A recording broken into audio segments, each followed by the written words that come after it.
ઉદાહરણ નંબર 1.7 વિદ્યાર્થીઓ અહીંયા શિરોબિંદુ ઉપર વિદ્યુત ભારો આપેલા છે અને એ વિદ્યુત ભારો ઉપર લાગતું બળ આપણે શોધવાનું છે। ધારો કે શિરોબિંદુ A ઉપર વિદ્યુત ભાર Q છે, એના ઉપર કોનું બળ લાગે? આ બાકીના બે વિદ્યુત ભારના લીધે બળ લાગે। આના ઉપર વિદ્યુત બળ કોનું લાગે? તો આ બાકીના બેના લીધે લાગે। આના ઉપર વિદ્યુત બળ કોનું લાગે? તો આ વિદ્યુત ભારના લીધે અને આ વિદ્યુત ભારના લીધે લાગે। એટલે આપણે શોધવાનું છે અને દિશા પણ શોધવાની છે। આપણે શોધી નાખીશું કે દરેક વિદ્યુત બળ પર લાગતું બળ અને એની દિશા પણ શોધી નાખીશું। ધારો કે આ એક વિદ્યુત બળ છે Q, એના ઉપર બળ કોણ લગાવે? આ લગાવે અને આ લગાવે, બરાબર છે। હવે આ વિદ્યુત બળના લીધે અહીંયા જે બળ લાગે છે એની દિશા કઈ બાજુ હોય? બંને ધન વિદ્યુત બળ છે તો બળ બહારની બાજુ લાગે। એટલે અહીંયા આપણે લખીશું કે વિદ્યુત ભાર B નામ આપો, B ના લીધે A ઉપર, તો આ B ના લીધે A ઉપર લાગતું બળ, બરાબર છે। તો વિદ્યુત ભાર B ઉપર જે વિદ્યુત ભાર છે એના લીધે A ઉપર લાગતું બળ એમ।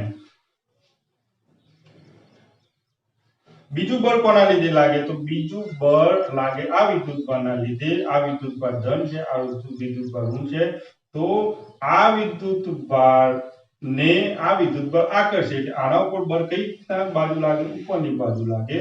એટલે આ થયું બળ કોના લીધે લાગતું બળ? તો F C ના લીધે A ઉપર લાગતું બળ, બરાબર છે। વિદ્યાર્થીઓ અહીંયા સમાંતર બાજુ ચતુષ્કોણના નિયમનો ઉપયોગ કરવાનો છે। કેમ? કારણ કે આ બંનેનું પરિણામી આપણને અહીંયા મળશે। કઈ રીતના મળશે? ધ્યાન આપો કે આ જે બાજુ છે એને સમાંતર બાજુ અહીંયા હું બનાવી શકું। આ સમાંતર બાજુ મેં બનાવી, બરાબર છે। આ બાજુને સમાંતર બાજુને આ બનાવી છે અને આ બાજુને સમાંતર બાજુ હું અહીંયા બનાવી શકું। આને સમાંતર અહીંયા બનાવી શકું, આ બનાવી નાખી। આ બંને ખૂણાઓને હું મિલાવી દઉં તો આ જે મને મળે છે એ બળ મળે છે કોનું? આ બંનેનું પરિણામ। એટલે એ ઉપર લાગે છે એટલે એનું નામ આપ્યું મેં FA, બરાબર છે। તો સમાંતર બાજુ ચતુષ્કોણના નિયમનો ઉપયોગ કરીને આપણે આ બંનેનું પરિણામી અહીંયા મેં શોધી નાખ્યું, બરાબર। હવે આપણે જોઈશું કે આના ઉપર લાગતું બળ કઈ બાજુ હશે? તો એના ઉપર લાગતું જે બળ છે તો અહીંયા આના જેવું જ હશે, બરાબર છે। આ ધન વીજભાર છે, આ પણ ધન વીજભાર છે, તો આના ઉપર આના લીધે લાગતું બળ કઈ બાજુ હોય? બહારની બાજુ હોય। તો આ થયું આના લીધે આ વિદ્યુત બળ પર લાગતું બળ, મતલબ કે A ના લીધે વિદ્યુત ભાર A ના લીધે મતલબ A ઉપર જે વિદ્યુત ભાર છે એના લીધે B ઉપર જે વિદ્યુત ભાર છે એના ઉપર લાગતું બળ।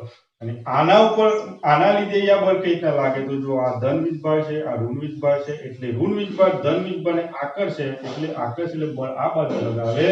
એટલે આ બળ થયું C ના લીધે B ઉપર લાગતું બળ, બરાબર છે। આ બંનેનો પરિણામી પણ સમાંતર બાજુ, આને સમાંતર બાજુ આ થઈ ગઈ અને આને સમાંતર બાજુ અહીંયા થઈ જાય અને સમાંતર બાજુ ચતુષ્કોણના નિયમનો ઉપયોગ કરીને આપણે આ પરિણામી B ઉપર મળતું આપણને બળ મળી ગયું, એનું નામ મેં FB આપી દીધું। હવે આના ઉપર લાગતું બળ આપણે જોવું હોય તો કઈ રીતના? જો ધ્યાન આપો, આ કયો વિદ્યુત ભાર છે? ધન વિદ્યુત ભાર। આ કયો છે? ઋણ વિદ્યુત ભાર। તો ધન વિદ્યુત ભાર છે, ઋણ વિદ્યુત ભાર પર બળ કઈ રીતના લગાવે? તો એ આકર્ષે, આ ધન વિદ્યુત ભાર આ ઋણ વિદ્યુત ભારને આકર્ષે એટલે આના ઉપર લાગતું બળ આ બાજુ હોય અને આ પણ ધન વિદ્યુત ભાર છે અને આ ઋણ વિદ્યુત ભાર છે એટલે ઋણ વિદ્યુત ભારને આ ધન વિદ્યુત ભાર આકર્ષે એટલે બળ આ બાજુ લગાવે। એટલે અહીંયા પણ તમને પરિણામી અહીંયા વચ્ચે મળશે। સમાંતર બાજુ ચતુષ્કોણના નિયમનો ઉપયોગ કરીને અહીંયા બનાવી દીધો મેં। જો આ બાજુને સમાંતર બાજુ આ બનાવી, આ બાજુને સમાંતર બાજુ આ બનાવી અને આ મને પરિણામી બળ મળ્યો। આનું નામ હું આપી દઉં છું FC। અહીંયા ત્રણ મને બળો મળે છે। આપણે જોઈશું અહીંયા કે અહીંયા F બળ, અહીં બળ F AB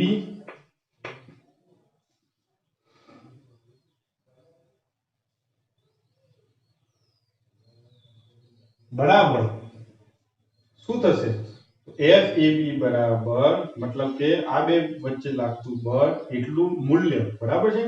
એટલું ને એટલું આ બંને વચ્ચે લાગતું બળ, એટલું ને એટલું આ બંને વચ્ચે જેટલા બી બળો છે બધાના મૂલ્યો કેવા છે? સમાન છે. તો FAB બરાબર કેટલું થાય? મતલબ FAB મતલબ આ બંને વચ્ચે લાગતું બળ કેટલું હતું કે બંનેના મૂલ્યો વિદ્યુતભારના એટલે q² અંતર તો બધા માટે સરખું છે. અંતર r લઈ લો એટલે r નો વર્ગ બરાબર છે.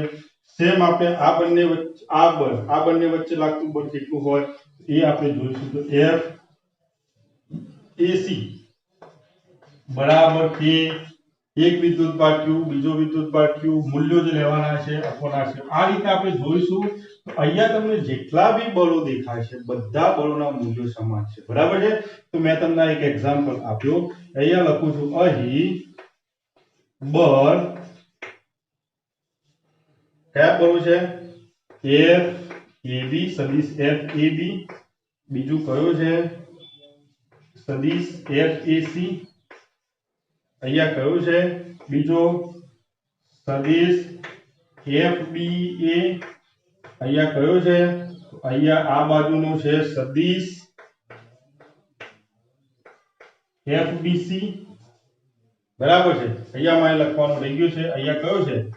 બરાબર. તો આ જે છે આ બળ કયું છે? તો અહીંયા લખી શકાય કોના લીધે લાગે છે? તો એના લીધે સી ઉપર, મતલબ એના લીધે સી ઉપર. અને આ જે છે બળ એ કોના લીધે છે? તો આ જે છે એ બી ના લીધે સી ઉપર, એટલે બી ના લીધે સી ઉપર લાગતું બળ. તો અહીં F બી ના લીધે સી ઉપર, F એના લીધે સી ઉપર. બળોના મૂલ્યો સમાન છે. કેવા છે? સમાન છે બરાબર. આ સમાન નથી, એમના મૂલ્યો સમાન છે એટલે હું લખી શકું FAB. કઈ રીતના સમાન છે ખબર પડી તો એક બે એક્ઝામ્પલ મેં લીધા છે અહીંયા. તમે બધા માટે કહી દો તો બધા માટે તમને સરખા જ મળે બરાબર. FAC બરાબર FBA બરાબર FBC બરાબર FCA CB બરાબર FCA બરાબર છે. આ બધા સમાન થશે. એનું કંઈક નામ આપી દો બરાબર. હું નામ આપી દઉં બરાબર. જ્યાં જ્યાં જરૂર પડશે આના મૂલ્યોની તે આપણે F મૂકી દઈશું બરાબર. હવે આપણે શું શોધવું છે? તો આપણે શોધવું છે આ મતલબ કે દરેક ઉપર લાગતું બળ, મતલબ FA શોધવાનું છે, FB શોધવાનું છે અને FC શોધવાનું છે બરાબર. તો વાળા પરથી આપણે જોઈશું કે વિદ્યુતભાર Q કે જે શિરોબિંદુ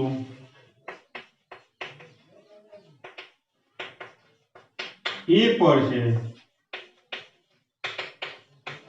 તેના પર લાગતું વિદ્યુત બળ કેટલું લાગે છે? FA. તો એ શોધવું હોય તો કઈ રીતના શોધાય? તો ધ્યાન આપો. આપણે સમાંતર બાજુ ચતુષ્કોણનો નિયમનો ઉપયોગ કરવાનો છે. હવે કઈ રીતના ઉપયોગ કરી શકાય? તો અહીંયા હું લખું છું, જરાક જોઈ લેજો તમે. કે ધારો કે એક સદિશ આમ આપેલો છે સદિશ A, બીજો સદિશ અહીંયા તમને આપેલો છે સદિશ B. તો આ સદિશને સમાંતર આ થઈ ગયો, આ સદિશને સમાંતર આ થઈ ગયો.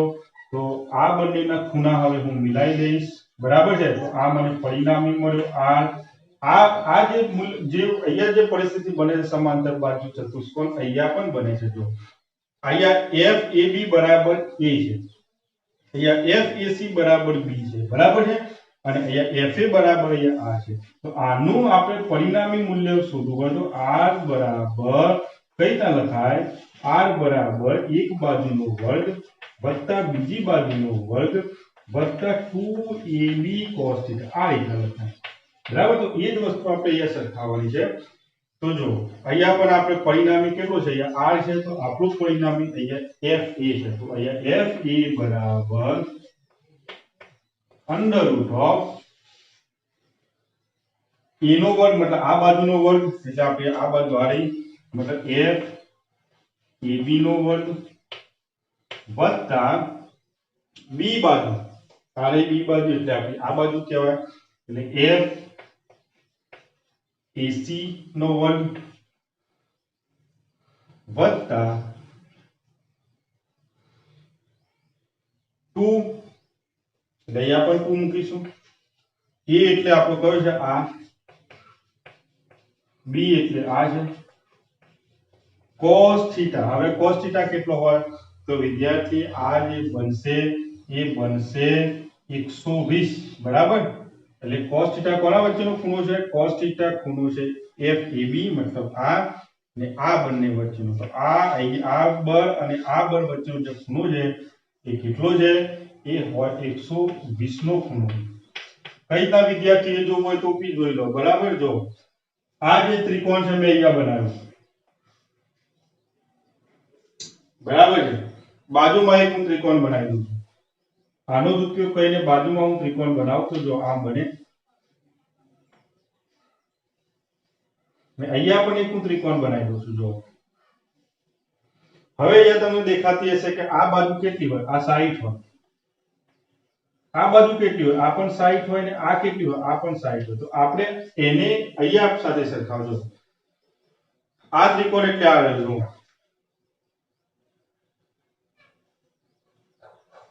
આ રહ્યો બરાબર એનો એક બાજુ એટલે આ રહી બાજુ કે જ્યાં બળ આપણું કેટલું છે ત્યાં આપણું છે FAC બરાબર વચ્ચે પરિણામી એટલે પરિણામી આ રહ્યો આ પરિણામી છે આ કેટલું છે FA ત્રીજું બળ આપણું આ રહ્યું મતલબ એ આ રહ્યું બરાબર છે અહીંયા એ કયું છે એ છે આપણું FAB હવે જો આપણે કોના વચ્ચેનો ખૂણો જોઈએ છે વિદ્યાર્થીઓ તો આપણે જોઈએ છે FAC અને FAB વચ્ચે મતલબ આ અને અહીંનો ખૂણો જોઈએ છે કેટલો થયો 60 અને 60 120 એ રીતના અહીંયા બને છે ખૂણો 120 તો θ બરાબર અહીંયા કેટલું છે θ બરાબર 120 જો FAB AC F આ બધાના મૂલ્ય આપણને F આપેલા છે તો અહીંયા કિંમત મૂકી દઈશું તો FA બરાબર √ અહીંયા f નો વર્ગ વત્તા f નો વર્ગ વત્તા 2f વર્ગ બરાબર f મૂકી દીધો cos 120 અહીંયા આપણને વિદ્યાર્થીઓ જવાબ કેટલો મળશે તો √ 2f² મતલબ આ 2f² થઈ ગયો f વર્ગ વત્તા f વર્ગ એટલે 2f² વત્તા 2f વર્ગ cos 120 એટલે -1/2 થઈ જાય બરાબર તો અહીંયા 2 2 કેન્સલ થઈ જશે વિદ્યાર્થી તો આપણને શું મળશે અહીંયા તો અહીંયા FA બરાબર √2f² -f1 એટલે આપણને મળ્યો √ 2 માંથી એક જતો રહે એટલે બચે ખાલી f² વર્ગમૂળ કાઢો અને વર્ગ કાઢો એટલે બચે એટલો f એટલે FA બરાબર કેટલો થઈ ગયો f થઈ ગયો બરાબર એટલે આપણને જે મૂલ્ય મળે છે કેટલું મળ્યું અહીંયા f બરાબર મળ્યું હવે એનું દિશા કઈ બાજુ હશે તો દિશા હશે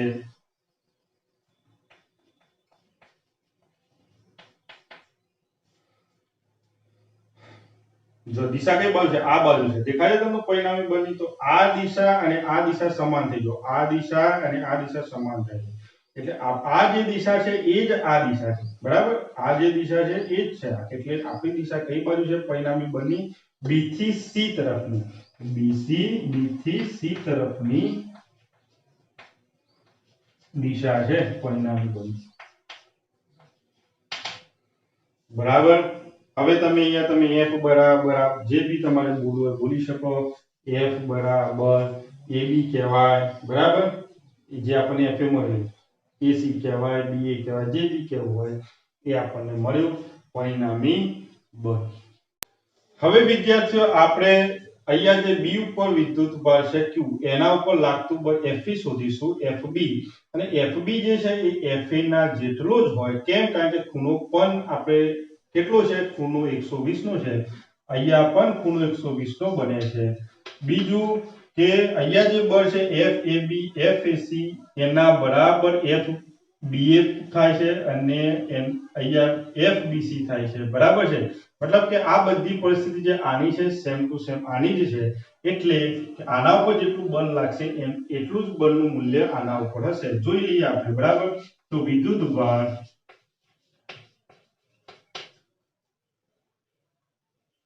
Q કે જે B પર છે તેના પર લાગતું બળ FB નું મૂલ્ય કઈ રીતના શોધી શકાય? તો FB બરાબર સમાંતર બાજુ ચતુષ્કોણનો નિયમ તમને ખબર છે, હવે હું ફરીથી લખતો નથી। આનો વર્ગ વત્તા આનો વર્ગ, તો FBA નો વર્ગ વત્તા FBC નો વર્ગ વત્તા 2FBA into FBC cos theta, બરાબર બરાબર FBA બરાબર કેટલો થાય? તો BA બરાબર F છે અને BC બરાબર પણ F છે, એટલે એ થઈ જશે F નો વર્ગ વત્તા F નો વર્ગ વત્તા 2F નો વર્ગ, બરાબર। F into F એટલે F નો વર્ગ cos ખૂણો કેટલો છે? 120 નો થઈ ગયો, એટલે આપણને અહીંયા મળશે અંડર રૂટ ઓફ F નો વર્ગ એટલે 2F નો વર્ગ વત્તા અહીંયા 2F નો વર્ગ અને અહીંયા -1/2, કારણ કે cos 120 બરાબર શું થાય? -1/2, 2 કેન્સલ થઈ જશે, આપણને મળશે અહીંયા FB બરાબર under root of 2f² minus f², બે માંથી એક જતો એટલે ખાલી અંડર રૂટ ઓફ f² બચે, એટલે વર્ગમૂળ કાઢો વર્ગ કાઢો એટલે એક f થઈ ગયો। આપણને FB બરાબર પણ સેમ જ આપણે મેં તમને પહેલા જ કીધું કે જે a ઉપર જે FA નું મૂલ્ય મળે છે એટલું ને એટલું તમને FB નું મૂલ્ય મળશે। દિશા કઈ બાજુ છે? તો આની દિશા FB ની દિશા આ બાજુ છે, આ દિશા તમને ક્યાંય દેખાય છે? હા, આ રહી જો, આ બે દિશાઓ સમાન છે, એટલે આ જે દિશા છે એ જ આ દિશાથી આપણા બંને FB ની, તો અહીંયા FB ની દિશા કઈ બાજુ હશે? તો દિશા FB ની દિશા હશે મતલબ કે AC તરફ હશે।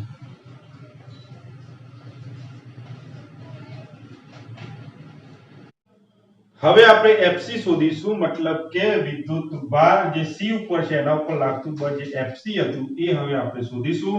A ઉપર અને B ઉપર વિદ્યુત ભાર જે હતા એના ઉપર લાગતું બળ FA અને FB આપણે શોધી નાખ્યા, બરાબર। જેના મૂલ્યો કેવા મળ્યા? આપણને સમાન મળ્યા, F જેટલા। હવે આપણે શોધીશું FC। જો અહીંયા આપણે સમાંતર બાજુ ચતુષ્કોણના નિયમનો ઉપયોગ કરવાનો છે, તો વિદ્યુત ભાર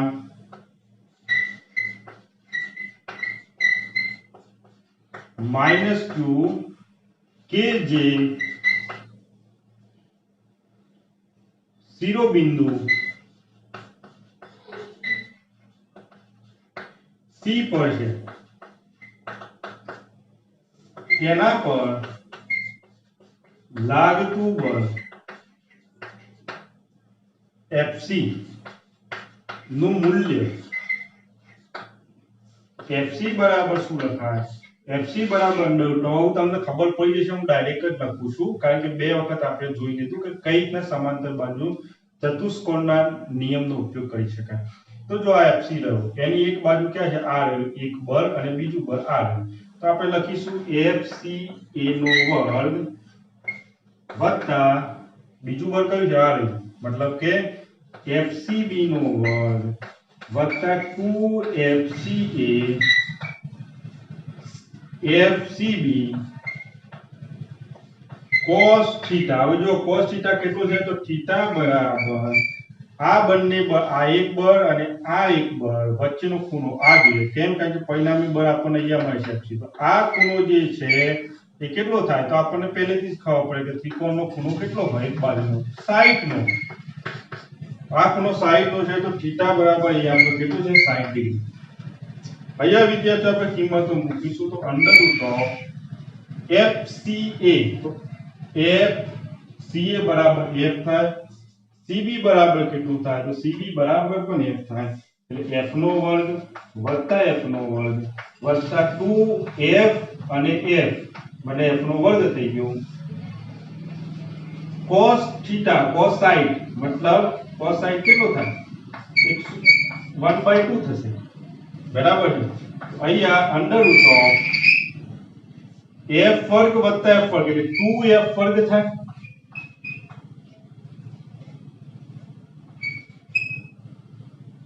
વત્તા 2f વર્ગ અને cosine મતલબ 1/2 તો આ ટૂંકું કેન્સલ થઈ જશે તો આપણને કેટલું મળશે અહીંયા જવાબ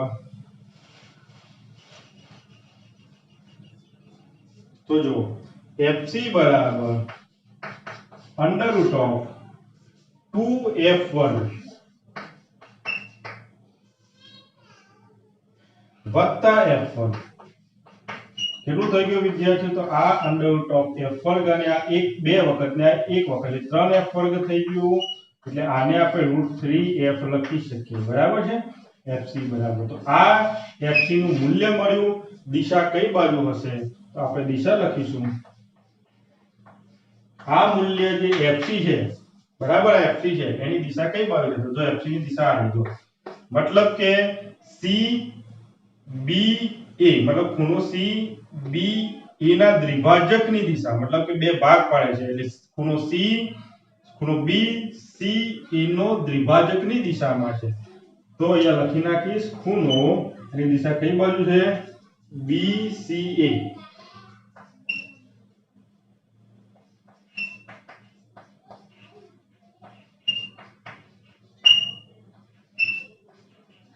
બરાબર તો જે આપણું બળ છે FC એની દિશા કઈ બાજુ છે BCA ના વચ્ચેથી ભાગ પાડે છે દ્વિભાજક બાજુ એ કહેવાય તો દાખલો આ હતો ઉદાહરણ નંબર 1.7